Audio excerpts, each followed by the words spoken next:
Question क्या है आपका? एक्सरसाइज 2.2, एक्सरसाइज 2.2, जिसके पास किताबें हैं वो निकाल के देखो।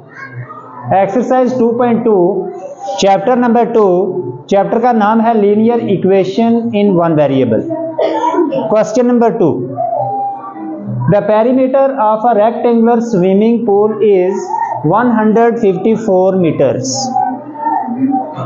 Its length is 2 meter more than twice its breadth. What are the length and breadth of pool? Question को सॉल्व करने से पहले इसको समझना जरूरी है। जब क्वेश्चन को हम समझ लेंगे अच्छे तरीके से तो सॉल्यूशन जल्दी निकल आएगी। समझते हैं क्वेश्चन को। Perimeter of a rectangular swimming pool is 154। यहां पे एक रेक्टेंगुलर स्विमिंग पूल दिया हुआ है। स्विमिंग पूल क्या होता है? एक तैरने वाला तालाब होता है। रेक्टेंगुलर शेप का है। क्या है? रेक्टेंगुलर शेप का है। रेक्टेंगल की क्या प्रॉपर्टी होती है? ऐसी शेप को हम कहते हैं रेक्टेंगुलर शेप। इस तरीके का आपका पूल है। अपोजिट साइड्स जो हैं इक्वल होंगी। ठीक है, अपोजिट साइड्स जो हैं वो इक्वल जब होंगी तो उसको हम कहते हैं ये रेक्टेंगल है। क्या है? रेक्टेंगल है। सपोज ये एक रेक्टेंगुलर पूल है। ए बी सी डी, ये एक रेक्टेंगुलर पूल है हमारे पास।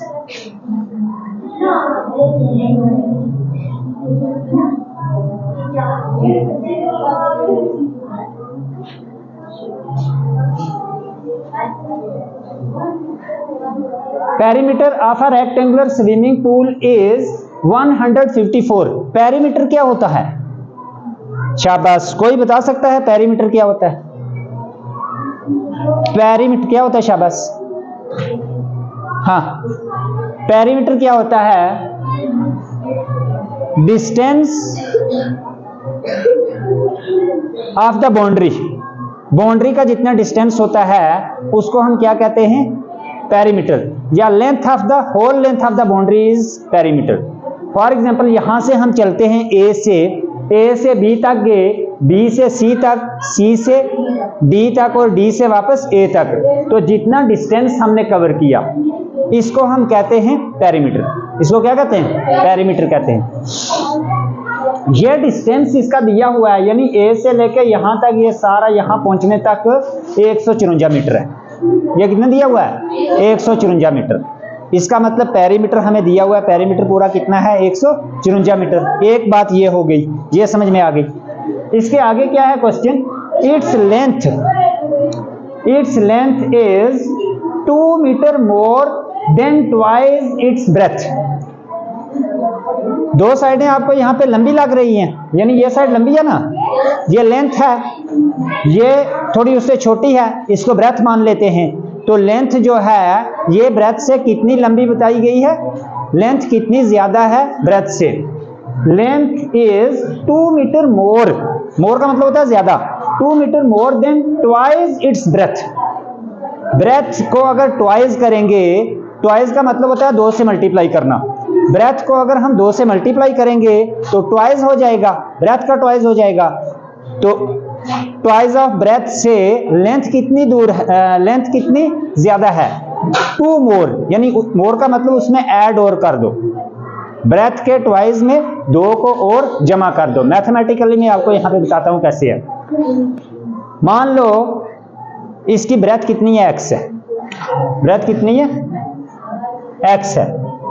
ब्रेथ x ले लेते हैं तो x का ट्वाइस कितना हो जाएगा? 2x। x का ट्वाइस कितना हो जाएगा? 2x हो जाएगा। इसमें अगर 2 मोर करें हम तो 2 मोर का मतलब इस 2x में 2 और प्लस कर दो, 2x प्लस 2। x अगर हमारी ब्रेथ है तो ट्वाइस ऑफ x हो जाएगा 2x, और उसमें 2 मोर करेंगे दैट क्या हो जाएगा? 2x plus 2। तो अगर ब्रेथ x है तो लेंथ कितनी हो जाएगी? ये हो जाएगी। अकॉर्डिंग टू क्वेश्चन लेंथ क्या हो जाएगी? ये हो जाएगी। ब्रेथ क्या मान ली हमने, यहां पे लिखते हैं suppose breadth is equal to x, then length is equal to कितनी हो जाएगी 2x प्लस 2। ये बात समझ में आई आपको? अब इसको यहां पे इक्वेशन में लिखेंगे, perimeter is equal to, perimeter का फार्मूला होता है 2 इंटू लेंथ प्लस ब्रेथ।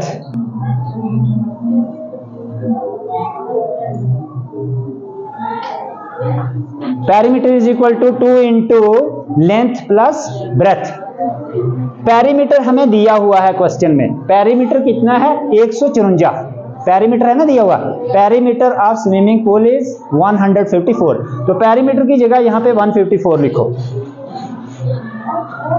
लिख दिया 154 इक्वल टू 2 इंटू लेंथ क्या है हमारे पास, लेंथ क्या निकाली है हमने, length equal to 2x plus 2, 2x plus 2, length की जगह लिखेंगे 2x प्लस 2 प्लस ये वाला प्लस ब्रेथ, ब्रेथ कितनी ली हुई है x, ब्रेथ कितनी ली है x।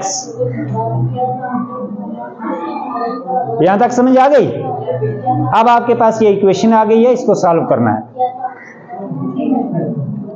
154 इक्वल टू 2, तो यहां पे क्या हो जाएगा 2x प्लस 2 प्लस x है, तो यहां पे 2x में प्लस x को कर दो तो 3x बन जाएंगे, क्या हो जाएंगे 3x।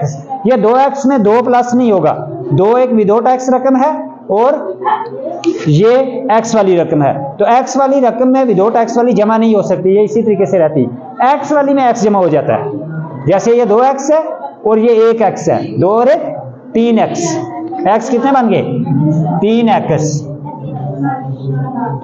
प्लस ये 2 इसी तरीके से यहां पे रहेगा। यहां तक ठीक हो गया, समझ में आ गई बात? इक्वल टू ये 2 इस रकम के साथ कॉमन है, तो इसको ये इसके साथ मल्टीप्लाई हो रहा है, 3x प्लस 2 के साथ मल्टीप्लाई हो रहा है 2, इसको यहां लेके 154 के साथ डिवाइड कर दो,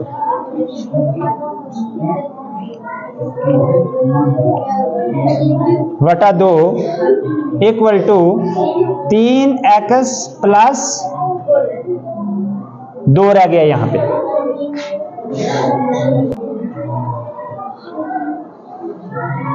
एक 154 बटा 2 इक्वल टू 3x प्लस 2, ये ब्रैकेट लिखने की जरूरत नहीं है अब, क्योंकि ये 2 था बाहर तो इसलिए ब्रैकेट लिखा हुआ था, 2 यहां पे आ गया, अब हम खाली लिखेंगे 3x प्लस 2। यहां तक समझ आ गई है?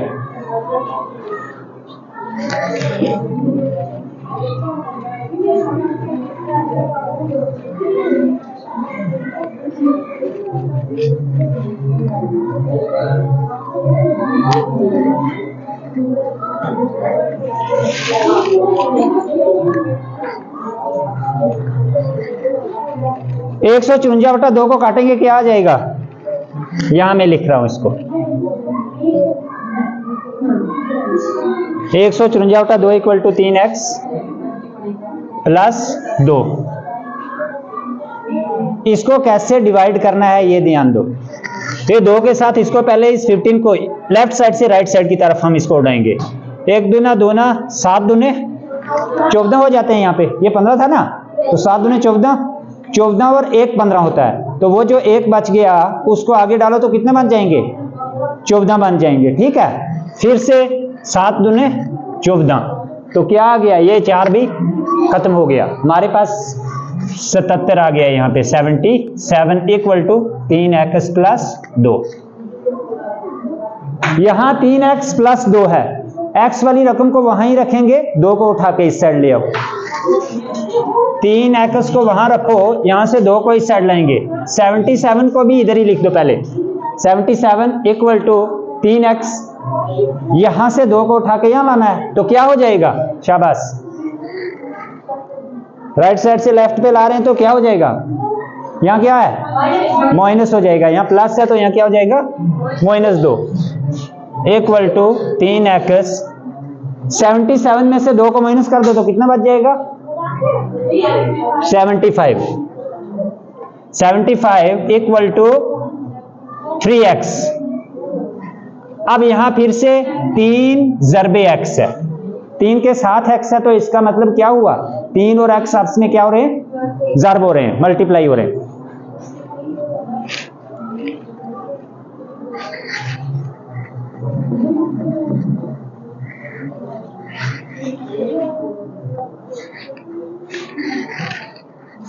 सेवेंटी 75 इक्वल टू 3 ज़रबे x is equal to x को यहां ही रखो, 3 को भी इधर लेके आ जाओ।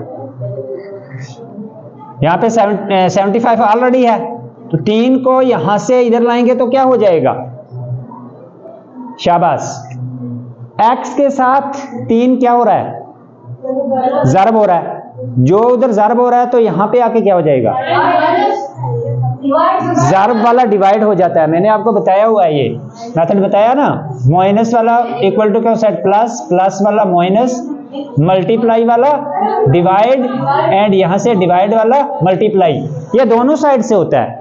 ये वाला केस है अभी का, यहां से मल्टीप्लाई है, यहां आके डिवाइड हो रहा है, यहां मल्टीप्लाई है, यहां आके क्या हो जाएगा, डिवाइड हो जाएगा।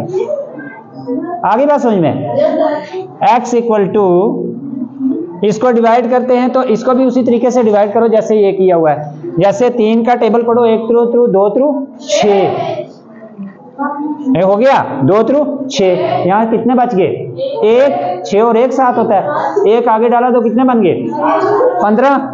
3 का टेबल 15 तक पढ़ो, 5 थ्रू 15, ये कट हो गया, हमारे पास बच गया क्या, 25 इक्वल टू x, और इसको आप लिख सकते हो x इक्वल टू 25। आपके पास x की वैल्यू आ गई।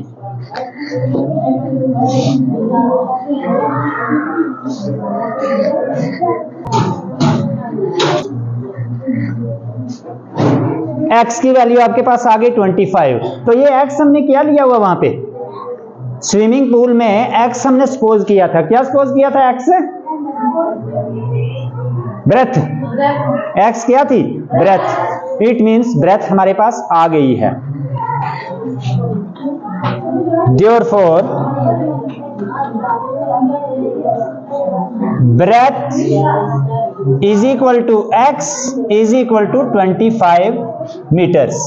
ब्रेथ x थी तो वो x की वैल्यू कितनी निकल के आई, 25, तो 25 आपका क्या आ गया, ब्रेथ आ गई। अब इसके साथ हम क्या निकालेंगे, लेंथ। हमने दोनों चीजें फाइंड करनी थी, what is the length and breadth of the swimming pool. तो ब्रेथ निकल गई, अब लेंथ यहां से वैल्यू डाल दो तो निकल आएगी।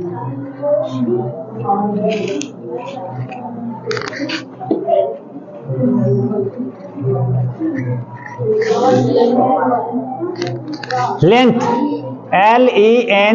LENGTH, लेंथ इक्वल टू, ये थी 2x प्लस 2, लेंथ यही है ना, 2x प्लस 2, तो वो हो जाएगी इक्वल टू 2 इंटू x है, ये इंटू x यानी ज़रबे x प्लस 2 इक्वल टू 2 ज़रबे x की क्या वैल्यू आई है, 25, तो x की वैल्यू यहां पे 25 डाल दो, प्लस 2, ठीक है।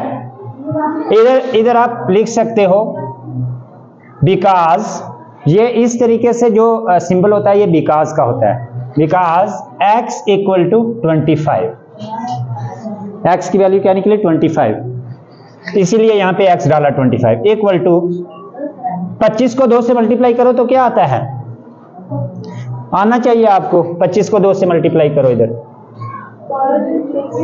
सिंपल है, 5 दूने 10, 10 का कैरी आता है 1, 2 दूने 4 और जो कैरी आया था 1 5, तो क्या आ गया 50 प्लस 2 इज इक्वल टू 50 में 2 को प्लस करो तो कितना बन जाएगा, 52, तो 52 मीटर जो है आपकी क्या आ गई, लेंथ आ गई। इस तरीके से आपका क्वेश्चन कंप्लीट हो जाता है। ये जो है ना 2 ज़रबे 25 प्लस 2, यहाँ पे पहले आपने ज़रब ही करना है बर्ड मास के तरीके से, फिर प्लस करना है, ठीक है। तो इस तरीके से आपके लास्ट पे लिख सकते हो आप।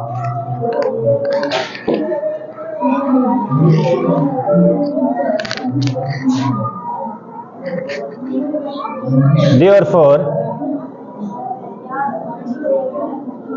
length equal to 52 meters and breadth equal to 25 meter। समझ में आ गई?